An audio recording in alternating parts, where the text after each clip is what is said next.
On June 6, 1999, Quentin got up in the middle of the night, as he was prone to do. He got disoriented, tripped, and fell, which he did often. It was 3 o'clock in the morning, and Madelyn did not want to call an ambulance because she knew that it would come out with the lights and the sirens blaring, and she did not want to wake up my brother, who farmed with him. His house was less than 100 yards from theirs, and she thought he really needed his sleep. So she tried and tried, but she could not get Quentin up off of the floor. And she didn't know that he had tripped and fallen into their stationary bicycle. She got him a pillow and a blanket and told him that she would call for help in the morning.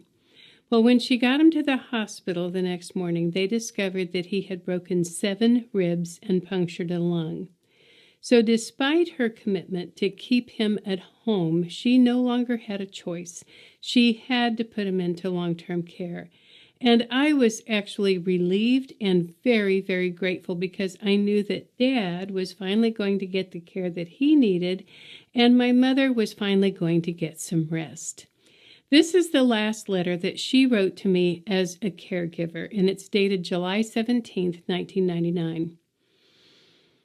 Last night, I was so tired, I could barely put one foot in front of the other. I didn't think I'd have any trouble sleeping, but I did. I was thinking about Quentin. I was worrying about money. I was concerned about my own health and what was going to happen when the Medicare benefits ran out. Finally, after tossing and turning for a long, long time, I decided to turn my worries over to God. I released everything to Him, and then I went into a deep, relaxed sleep. When I woke up, I started receiving spiritual insights thick and fast, and I got up out of bed and I wrote them down as quickly as I could so I wouldn't forget them. There are 4 of them, and I wanted to share them with you so that you'll understand what I'm trying to do. So, 1, do not fear any physical problem. Know that God will be with me, helping me handle anything. 2, live each day as it comes. Do not worry or project what might happen in the future. 3, do not set any age limitations on my mental or physical abilities. Realize that in God's eyes, life is eternal. He is the light of the world, and He will guide me. And then 4, each morning when I wake up, ask, so God, what are we going to do today? 10 days later, Madelyn was sitting by Quentin's bedside. She had kissed him, told him that she loved him, and she had given him permission to die. She was holding his hand when he took his last breath. At first, she felt more relief than grief. I encouraged her to get enrolled in the hospice grief counseling program at her church, and her response was, "Oh, hell, I've been grieving for 6.5 years. I am done with that. No, I'm over it." But about 6 months later, we were talking on the phone one day, and she told me that she was waking up in the morning feeling the weight and the warmth of my dad's body next to hers. And I said, "Oh, Mom, how does that feel?" And she said, "Oh, it's comforting." And I said, to me, it's a little bit freaky. And I really then encouraged her to get involved in the hospice grief counseling program at the church, which she did. And it was wonderful because we both learned that what she was experiencing and feeling was perfectly natural and normal. There was nothing freaky about this at all. She met other people who had lost loved ones. She developed some really nice new friendships, and she created a new and interesting social life. The spring after my dad died, my husband sent my mother and me to Hawaii to celebrate Mother's Day. She came to Oregon a number of times to be with us, and she was really enjoying her life and her freedom. And then on March 2nd, 2002, she had a massive heart attack. The doctor said she was probably dead before she hit the floor. And I remember standing there at her casket and looking down at that tiny little worn out body and feeling this profound sense of loss and sadness, knowing that I would never, ever again go to my mailbox, open it up, and find one of her fat, fantastic letters. At the same time, I felt relieved and tremendously grateful that she had been able to get out of this life with her dignity and independence firmly intact.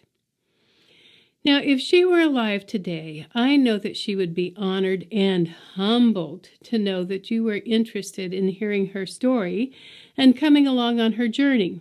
I also know that she would want to hear your stories. She would be very curious about you, and if you were to come up to her and say, "You know, Madelyn, I've got a big problem, and I just do not know how I'm going to deal with it," I suspect she would say, "You know, God has given each of us a well of strength and courage and commitment so deep and so profound that every time we dip into it, instead of depleting it, we grow stronger. And it's from that well of faith that we draw the strength we need to pick up the pieces and go on when a job is lost, when a child is in crisis, or when a marriage fails. It's from this place that we find the ability to continue to love and care for a spouse of 50 years, long after a disease like Alzheimer's has destroyed their mind and stolen every single precious memory they shared.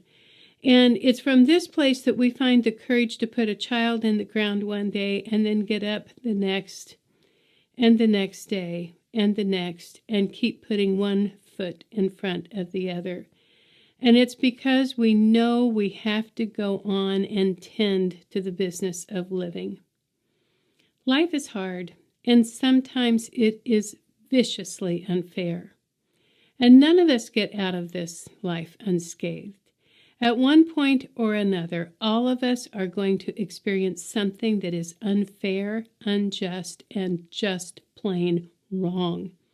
It isn't right that any of us should have to send a husband, a wife, a son, or a daughter off to war. If I were in charge, no one would ever have a heart attack or a stroke, and no one would ever come down with a horrible disease like cancer or Alzheimer's or Parkinson's. But I'm not in charge, and I don't know what you're dealing with right now. But I do know this for sure. God has not singled you out for punishment, any more than he's going to come down and knock you upside of the head so that he can get your attention and try to hand you a great job, a beautiful house, a clean bill of health, or a wonderful marriage. It does not work that way. This is a partnership, and it's a real give and take deal. Now, you're going to have to do your part, and God will help you, but God can only do for you what he can do through you. So I would have never thought at the beginning of Quentin's ordeal that I would have had the physical, mental, emotional, or spiritual strength to care for him for nearly 7 years. But with God's help, I got through it. And I learned some things on this journey, and I want to share 3 of those things with you right now. And the first is to cut yourself a lot of slack. God does not expect perfection. He was there at the beginning of creation, right? I mean, he knew from the very start that we were going to mess up. And that's why he sent Jesus to lift the burden of perfection off of our shoulders and to provide an opportunity for forgiveness when we make mistakes. So, just try to do the best you can every day. And if you do that, I am absolutely certain that God will not be angry with you or disappointed in you. Now, the second thing is, don't expect to live a life that's free of struggle. This is a journey. It's not a picnic.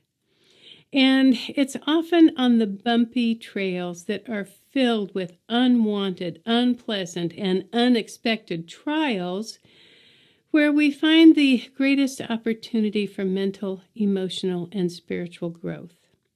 So just accept that suffering is a part of life. And when you're going through these really difficult times, try to learn and grow as much as you can. And finally, I hope you understand and can accept that we are never alone. God is always with us. God knows your heart.